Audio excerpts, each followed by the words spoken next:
Hello and welcome back once again to Channel 514 and SPK Plus for the next episode in our series Exploring Ancient Literature.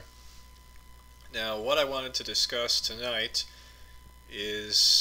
are the texts, these classic mythological texts dealing with the myth cycle of Osiris and his death and his accession to kingly rule in the underworld, and the accession of his son Horus to kingly rule on earth and in the heavenly realms.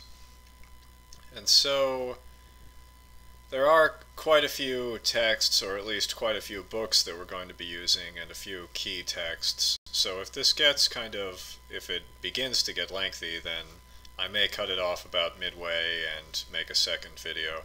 But in any case, let's start with just a few popular misconceptions that we ought to debunk before going much farther.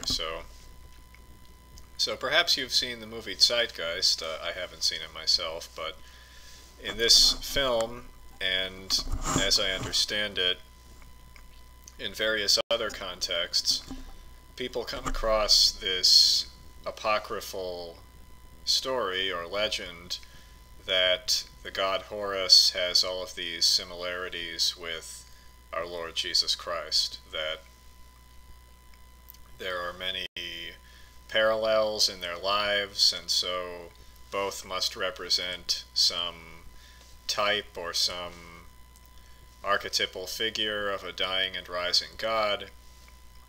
And there are some good videos on YouTube debunking this. Actually, the Catholic apologist Jimmy Akin has a great video called something like, "Is Jesus a version of the god Horus?" or something like that. But Jimmy Akin has a page, and you can find it on there. It's about 45 minutes long, and it's actually very good. But in any case, some of these parallels that some of these purported parallels are that Horus was born on Christmas, born on December 25th, or that he was born of a virgin, or that he was crucified, of course. And study Egyptian mythology a little, and you won't find any of those things. And I've studied it and been interested in it most of my life, among other things, obviously. And one does not come across such things. And in fact, these supposed parallels are the work, or are the original conception, of an English spiritualist and poet, Gerald Massey, who lived from 1828 to 1907. Now, he was also a sort of amateur Egyptologist, but not a serious or reputable scholar. And because of his work as a spiritualist and a part of the overall spiritualist movement in the Western world in the 19th and early 20th century, it's, I think, more than fair to say that we can be more or less certain that he was a fraudster, a practicing fraudster, con man, and not someone whose scholarly opinion or scholarly work, pseudo-scholarship, ought to be taken seriously, really, by anyone. But I wanted to get that out of the way before we go any farther, because I think that's probably the most popular misconception about this literature. Although, even the authentic contents of this literature are not unknown. They're fairly well known in the popular consciousness, or in popular culture. So anyway, the first of the texts that I wanted to talk about is called The Contending of Horus and Seth. But before I go into that, let's just recap exactly what this myth cycle is all about, and what the gods who are the characters of this myth cycle are all about, who they are and what they're about. So, the god Osiris in antiquity, in ancient Egypt from very early times, was a god of vegetation and fertility and agriculture. he's usually shown with green skin to indicate that. So he's a god of the growth, of growing things, the principle of this growth. And so he was also believed to have been a king who ruled Egypt at some time in the legendary past, before the pharaohs. So the Egyptians often believed, it was a commonly held belief, that the gods at some time in the distant past had walked the earth and had been kings and viziers and high officials of the land, and that the people had been subject to them. Now, in later thought, there developed an idea which we call euhemerism, and this is named after a Greek historian or a Greek thinker and author named Euhemerus. I don't remember exactly where he was from. It may have been from Himera, which is an island, city in Sicily, or maybe that just Himera sounds like Euhemerus, but in any case, his basic line of thought was that sometime in the distant past there had been kings and heroes with the names of the classical gods, and so that's where all these stories come from. They're actually the acts and exploits and adventures of these people who lived in the past. And the fathers of the church in particular usually do follow this way of thinking when it comes to their opinions on ancient mythology, and especially in the 3rd century and by the time of Constantine, this is the mainstream view among the fathers of the church and ecclesiastical writers. And probably even, I believe, in the 2nd century, in the writings of the fathers that we call the apologists, you find the same view, and maybe in the catechetical school authors like Clement of Alexandria or Origen, one finds this view. I can't footnote all of these, but it's quite common. And I'm not going to really go out of my way here to examine what are the merits or what are the problems with this theory, but suffice to say, I don't think everything needs to be explained by theorizing that someone in the past did something, like there was, these people actually lived in the past. Some of these stories, I think, are just people's ways of trying to explain things in life, the problems of life and things in nature and things in human experience. So there need not have been any factual or authentic history or anything behind them. They could just be myths, So, anyway, not to wander too far afield now, so Osiris was a god of vegetation, and it was believed that he had also been a king, and that he had been assassinated by his brother, the wicked god Set. Now, Set was associated with the desert, and with foreigners, and with the color red, because the desert was called the Red Land in ancient Egypt. And so, he was also shown with the head of a mysterious animal that, to me, looks kind of like an anteater of some kind, but it's not known what that animal exactly is, if it's some kind of dog or if it's just a made-up legendary animal or something, but sometimes it's called the Set animal, the Set beast, or the Typhonian animal, because the Greeks referred to Set by the name Typhon, after a monster in Greek mythology. And so he's the villain in Egyptian mythology very often, because he's depicted as cruel or as ill-tempered or as bringing harm to others and plotting against others, and basically just as a dread figure, a figure of dread, someone you don't really want to have to do with, although he was also believed to be very powerful and to be a bringer of storms, a storm god, a thunderer, so to speak. And even in the New Kingdom, when it would have been, in many cases, ill-advised for a king or someone in a position of power to be too much devoted to the god Set, there were still units of the military, legions, so to speak, or detachments of the military that were named after him. And so Set was believed to have murdered his brother Osiris and usurped the rule of Egypt. So because he, ruled as an illegitimate usurper king. And he would have done away with Osiris's son Horus, but the child came into his majority and overthrew his wicked uncle and restored the kingship to his own line. And so now Horus himself, let's talk about him just a little bit. There are many different cults or many different religious traditions in different districts of Egypt whose patron gods came together or were sort of combined in later times to form Horus. So in the older traditions about Horus, he's another king, or he's a son of Ra, and he's a brother of Set. Perhaps the two of them are sons of Ra, and they're rival brothers, and they are at the heads of opposing factions among the gods and among men, and they fight, and Horus wins, or Horus is on the side of good, and Set is sort of the villain of the story. But in later tradition, Horus is believed to be the son of Osiris and his wife Isis.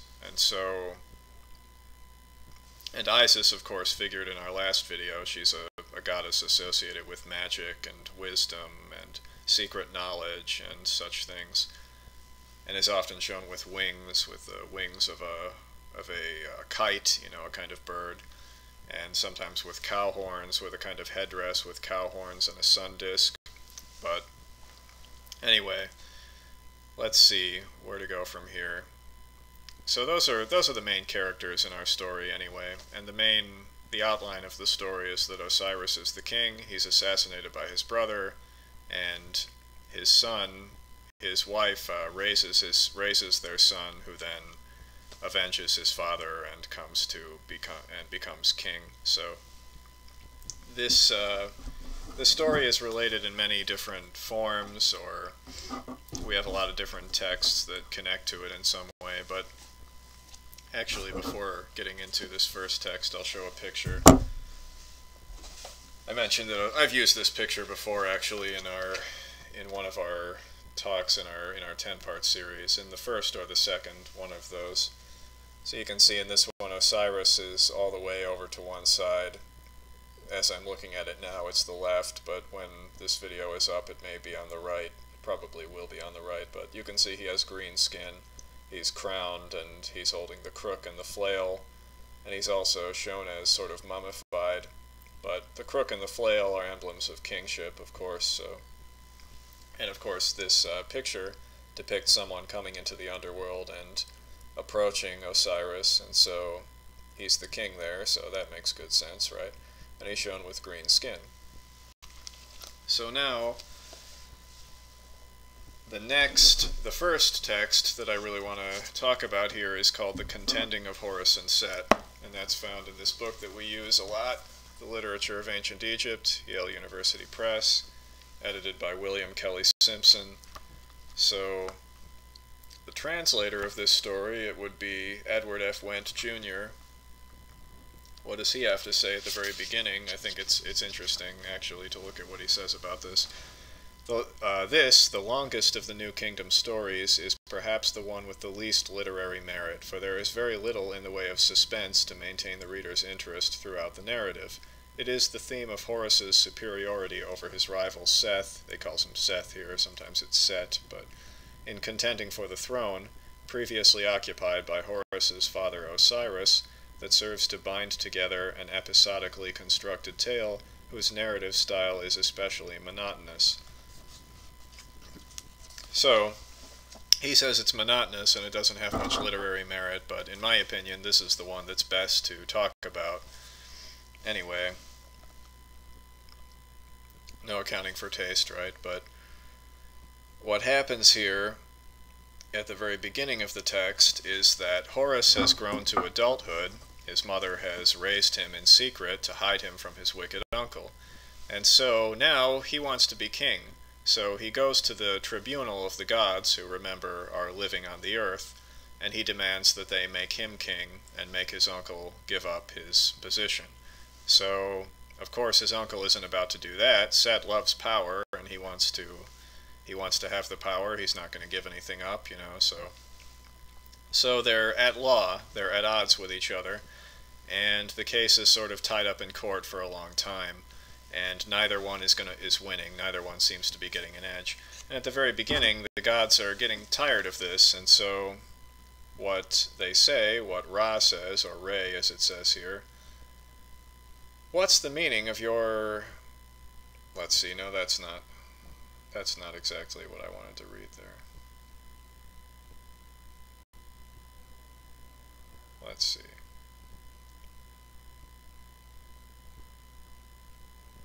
Well, rather than look for exactly the right thing to read here. Okay. Anyway, the gods are trying to bring the case to a close and make a final decision. And a lot of they call in different gods. They call in the goddess Neith, who is understood as being some kind of den mother or mother figure to the other gods. She herself is a fertility goddess who was worshipped in the northern part of Egypt. But so at one point it seems like they're going to decide in favor of Horus. At another point it seems like they're going to decide in favor of Set. And Ra, the king of the gods and their ruler, he seems to want to side with Set a lot of the time, even though his better judgment tells him that Horus is the rightful king. But there are a lot of contests that they decide on. They try to solve the question by different ways. Like at one part, which I think is pretty interesting, they have Horus and Set each turn into a hippopotamus and fight each other in the Nile, because hippos, I mean, we think they're funny and cute and everything, but they're actually very vicious animals. And so the two of them are fighting in the Nile, and Isis harpoons them one after the other. First she harpoons her brother, the wicked Set, and he complains, saying, I'm your brother, how can you, don't cheat. And so she then harpoons Horus, and he is furious with his mother for interfering. And at another point, they go across the Nile, and Isis is not allowed to be there, and so she turns into an apparently harmless old woman and tricks the ferrymen of the gods into taking her across to the other side of the Nile. And once there, she turns herself into a comely young woman and tries to seduce Set, and by telling him that her husband has been killed and the murderers are holding her property against her son's wishes, and so won't he help her get justice and restore her son's property to him. And of course Set, wants to impress this woman, and so he says, of course, that's wrong, how can they do that, of course I'll help you. And so then Isis mocks him and says that he has judged his own case, and reveals who she really is. And so it goes on and on, really, and there are all these different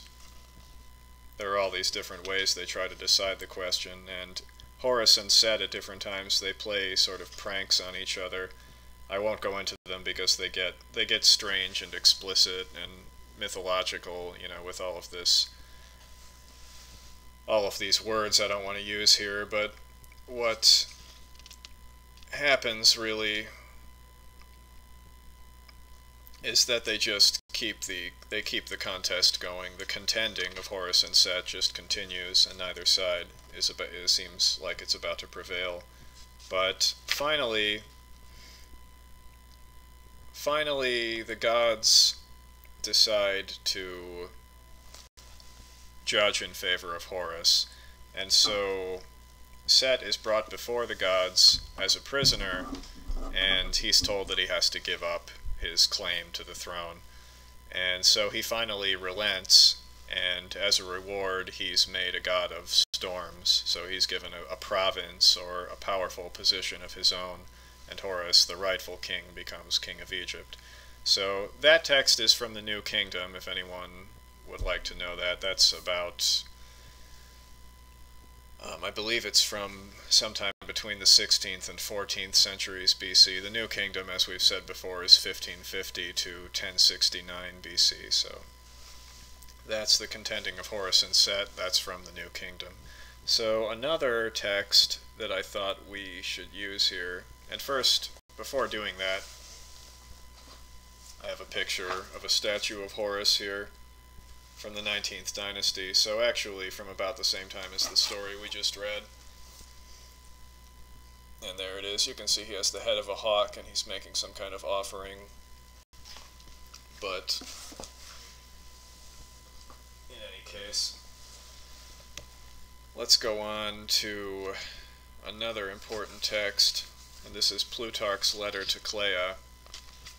Now Plutarch, if that's not a familiar name, he's the author of Plutarch's Lives, which is a series of biographies of important figures in Greek history and Roman history. And he also wrote a lot of essays or miscellaneous philosophical writings, which are called the Moralia, and they cover a whole wide range of subjects.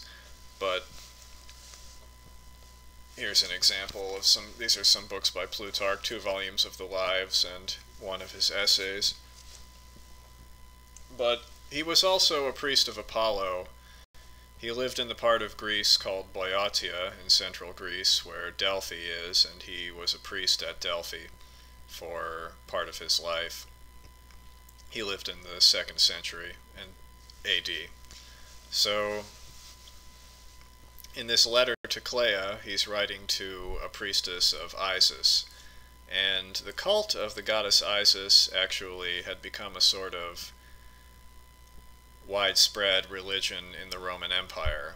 And so a lot of people who were disenchanted or just not interested in whatever traditional form of worship had come down to them from their own heritage, they turned to this religion of Isis. And it was a development from the Osirian religious tradition of Egypt. And so they worshipped Osiris and Isis and their son Horus. So, and it was really flourishing at this time in the 2nd century, and it continued pretty strongly, I believe, into the 3rd and 4th centuries, but not far beyond that, really. And so, in the 2nd century, when Plutarch is writing, it's really at the height of its strength. And one popular piece of literature connected with that religion is The Golden Ass by Lucius Apuleius. Now, he was from North Africa. He may have been of Punic or Carthaginian ancestry. And so, in this book, the main character is a curious young man who gets involved with a young woman who is practicing witchcraft of some kind, and she, in a comical situation, she accidentally turns him into a donkey. And so he has a series of adventures trying to get turned back into a human. And finally, it's Isis that gives him the answer that he needs, and he's finally restored to his true shape. And so, and really it's a metaphor for how, life will make you a beast, but Isis can restore you to what you should be, so the golden ass. But anyway, Plutarch of Chaironea, in his letter to Clea, he retells the myth of Isis and Osiris and Horus, and he also theorizes about it and tries to propose different explanations of it, or explain different accounts or interpretations of it that were current in his time. So let's read the very beginning of this letter, and then I'll get into about the middle of it, and that will give us a further account of the story itself in more detail than I've given so far. So here's how the letter begins, and E.A. Wallace Budge, this is from his book again, The Legends of the Egyptian Gods. Now, he has it begin like this. He calls it the History of Isis and Osiris, with explanations of the same, collected by Plutarch and supplemented by his own views.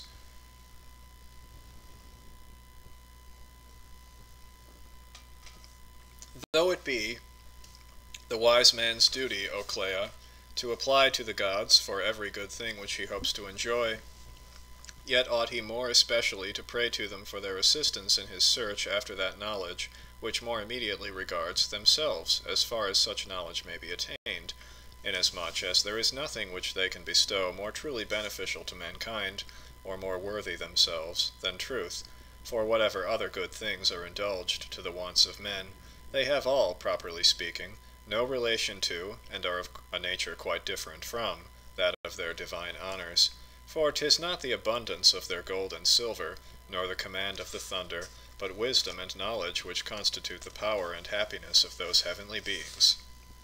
It is therefore well observed by Homer, at Iliad 13, line 354, and indeed with more propriety than he usually talks of the gods, when, speaking of Zeus and Poseidon, he tells us that both were descended from the same parents and born in the same region, but that Zeus was the elder and knew most, plainly intimating thereby that the empire of the former was more august and honorable than that of his brother, as by means of his age he was superior, and more advanced in wisdom and science.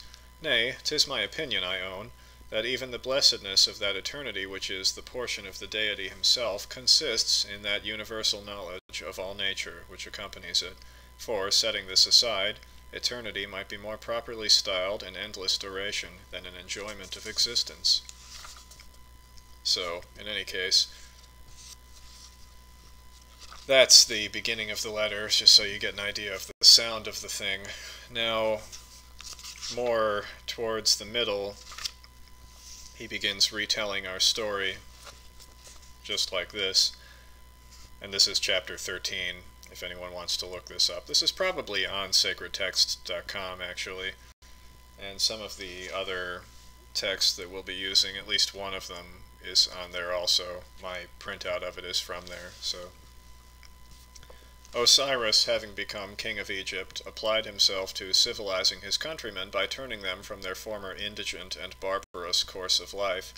He taught them how to cultivate and improve the fruits of the earth, and he gave them a body of laws whereby to regulate their conduct, and instructed them in the reverence and worship which they were to pay to the gods. With the same good disposition he afterwards traveled over the rest of the world, inducing the people everywhere to submit to his discipline, not indeed compelling them by force of arms, but persuading them to yield to the strength of his reasons, which were conveyed to them in the most agreeable manner, in hymns and songs accompanied with instruments of music. From this last circumstance the Greeks identified him with their Dionysos, or Bacchus. During the absence of Osiris from his kingdom, Typhon had no opportunity of making any innovations in the state, Isis being extremely vigilant in the government, and always upon her guard. After his return, however, having first persuaded 72 other people to join with him in the conspiracy, together with a certain queen of Ethiopia called Aso, who chanced to be in Egypt at that time, he formed a crafty plot against him.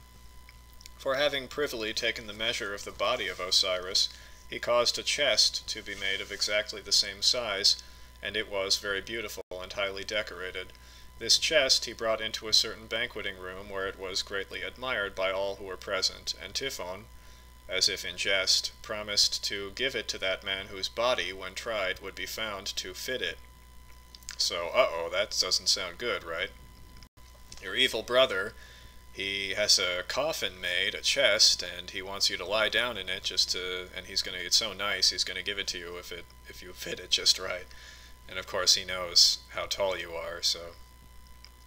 Typhon, as it's said here, as I mentioned earlier, that's the name of a monster in Greek mythology, and so the Greeks refer to Set, the evil brother, by that name. So, thereupon the whole company, one after the other, went into it, but it did not fit any of them. Last of all, Osiris himself lay down in it. Thereupon all the conspirators ran to the chest, and clapped the cover upon it, and then they fastened it down with nails on the outside, and poured melted lead over it. They next took the chest to the river, which carried it to the sea through the Tanaitic mouth of the Nile, and for this reason this mouth of the Nile is still held in the utmost abomination by the Egyptians, and is never mentioned by them except with marks of detestation. These things, some say, took place on the 17th day of the month of Hathor, when the sun was in Scorpio, in the 28th year of the reign of Osiris, though others tell us that this was the year of his life, and not of his reign. The first who had knowledge of the accident which had befallen their king were the Pans and Satyrs, who inhabited the country round about Chemis, and they, having informed the people about it, gave the first occasion to the name of panic terrors, which has ever since been made use of to signify any sudden fright or amazement of a multitude. So let's see.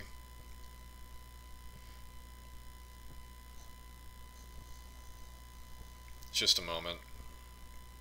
Now, Isis, of course, she hears about this and she's distraught and she doesn't know what to do. So she's wandering around and she wants to find her husband's body. Now let's see. Isis, meanwhile, having been informed that Osiris, deceived by her sister Nephthys, who was in love with him, had unwittingly enjoyed her instead of herself, as she concluded from the melilode garland which he had left with her, made it her business likewise to search out the child, the fruit of this unlawful commerce. I see. So she finds a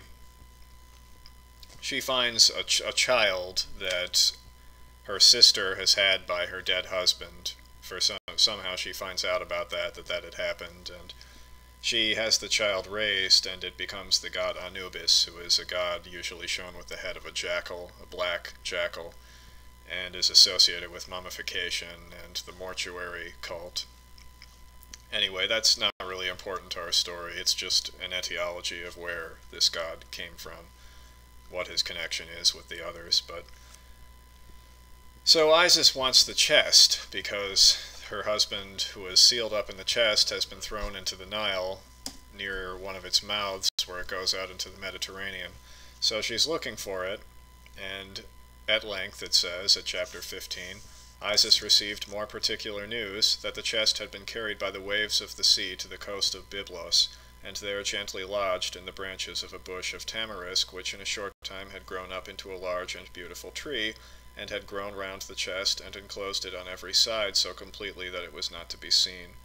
So, what happens to the chest now that it's grown into this cedar tree in Lebanon, on the Phoenician coast, the city of Byblos, Gubla in the Phoenician language? So, the tree grows up around the chest. Isis has to get the chest. So, the king of Byblos, the ruler, he takes the tree, this wonderful tree, and has it made into a column in his palace. And so Isis disguises herself as an old woman or passes herself off as a wet nurse, and so she goes to the palace and offers her services to the king and queen, because somehow she's got to get that chest out of the tree trunk that's being used as a column now. And so while she's there, there's a story that she likes this family so much that she tries to do things to make the child immortal, but it turns out, the parents find her doing this and they're frightened, and so it doesn't get done. But similar, I guess you'd say, to the story of Achilles' mother holding him over a fire or holding him over the river Styx and to make him invulnerable or make him a god or whatever, but she's discovered in the act, so it doesn't get done all the way. But in any case, Isis gets the chest and she continues wandering, and she's able to get the parts of her. Let me see if that part is in here, because there's a twist in the story that Okay, I'm not finding that here. In one version of the story, the body is discovered by Set's followers, and they chop it up into pieces, and Isis is able to get all the pieces and bring it back to life, just long enough that they can be together for one night, and so Horus is born as a result of that. Now, I don't think that's how it goes in this text. No, it is. Okay, so yeah, that's what happens. And so Horus is born from that. And of course, he has a difficult upbringing, and the wicked Set is out to get them to stop Horus from growing up and being a threat to him. But of course, we've seen from this other text, the contending of Horus and Set, what the denouement, or the latter parts of the story, were believed to be. So now what Plutarch then does is he gives different explanations of the story. So I'll read just a little bit of the first explanation. Now, as to those who, from many things of this kind, some of which are proclaimed openly, and others are darkly hinted at in their religious institutions, would conclude that the whole story is no other than a mere commemoration of the various actions of their kings and other great men, who by reason of their excellent virtue and the mightiness of their power, added to their other titles the honor of divinity, though they afterwards fell into many and grievous calamities, those, I say, who would in this manner account for the various scenes above mentioned, must be owned indeed to make use of a very plausible method of eluding such difficulties as may arise about this subject, and ingeniously enough to transfer the most shocking parts of it from the divine to the human nature. So you can see the first explanation is a euhemerist explanation. These are the acts of people who lived a long time ago, and so we don't have to be scandalized at the gods doing weird things because it's people doing these things. And of course that was a problem for institutional pagan religion in Plutarch's time. These stories, what are we supposed to think about them? Now the second explanation, he says, at chapter 25, there is another and a better method which some employ in explaining this story. They assert that what is related of Typhon, Osiris, and Isis is not to be regarded as the afflictions of gods or of mere mortals, but rather as the adventures of certain great daimons. So, they're not gods, they're not people, they're something in between. They're supernatural beings who live in the air and in the space between worlds, so to speak, and so this is stuff that happened among them. Now, let's see about the third explanation. At chapter 32, such then are the arguments of those who endeavor to account for the above-mentioned history of Isis and Osiris upon a supposition that they were of the order of daimons. But there are others who pretend to explain it upon other principles and in more philosophical manner.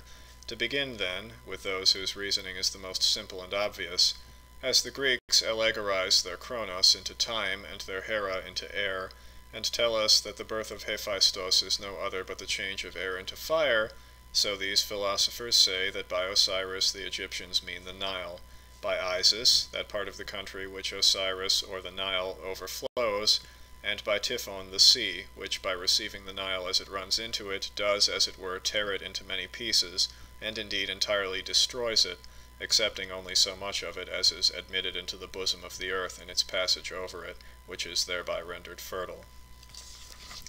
So he gives an explanation. So he says that it's all about natural forces. It's all about the Nile. It's the Nile floods and the land and the sea. And this is just a fancy way of explaining that or celebrating it. There's a fourth explanation, and that is Osiris is the moon and Typhon is the sun. Typhon is therefore called Seth, a word meaning violence, force, etc., and Heracles or Horus accompanies the sun and Hermes the moon. So there's an astrological or an astrological explanation that it's about heavenly bodies. Fifth explanation, chapter 44, the philosophers say that the story is nothing but an enigmatical description of the phenomena of eclipses. So there's another astronomical explanation. And that, I believe,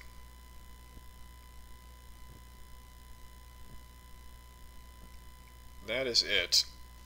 So that's the end of this. And we don't have this text in any compendium, or I don't believe we have it in any scroll or any manuscript of the writings of Plutarch. And we actually have it from the writings of Eusebius of Caesarea, the church historian, the author of the first history of the church, who was an associate of the Emperor Constantine and was involved in the Council of Nicaea, etc., etc. And that this text is found in one of his writings called Preparation for the Gospel, Preparatio Evangelica. And it's in the earlier parts of that work when he's discussing the different mythological traditions of the paganism of his time. So those, I'd say, are the two texts that are really the ones to go to when it comes to this Osirian myth cycle. The Contending of Horus and Seth from the New Kingdom, and Plutarch's letter to Clea. Now, let's think just a moment whether there's anything else really to be said here. I don't think there is, or at least at the moment nothing is coming to mind. So this has gone about 40 minutes, so I may just stop it here, and I hope this has been interesting in some way and has done something to make all of this stuff a little bit more accessible. But actually, we do have other texts in this book, Legends of the Egyptian Gods, this book by E.A. Wallace Budge.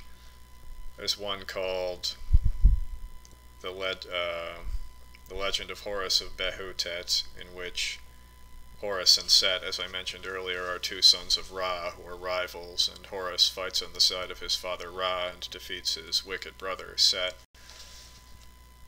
And another one called The Origin of Horus. This is just a myth and a mythological and religious sort of liturgical or ritual text associated with the cult of Horus and his father Osiris. Another, there's at least one more in here, A Legend of the Death of Horus. This also seems to be a sort of ritual text or a magical text.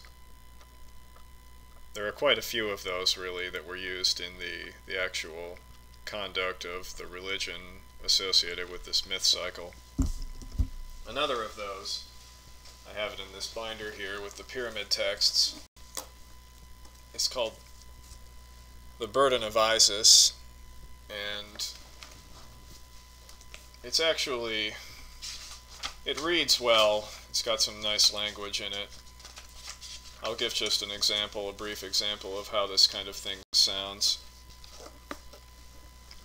So you can kind of guess from that title, The Burden of Isis, that it has to do with Isis's wanderings and sufferings, searching for her husband's body and distraught, grieving for him when he's been murdered. So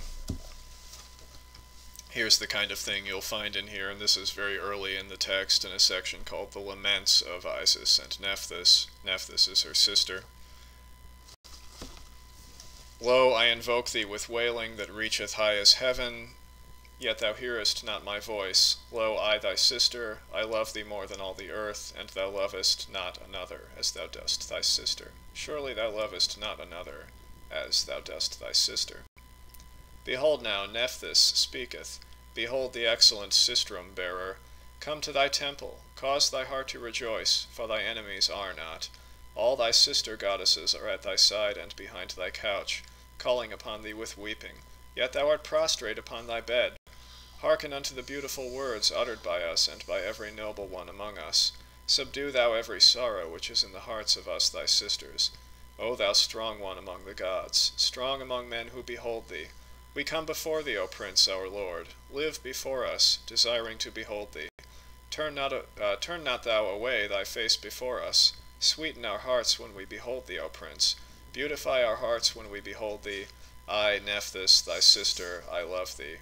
Thy foes are subdued, there is not one remaining. Lo, I am with thee, I shall protect thy limbs forever, eternally. End quote.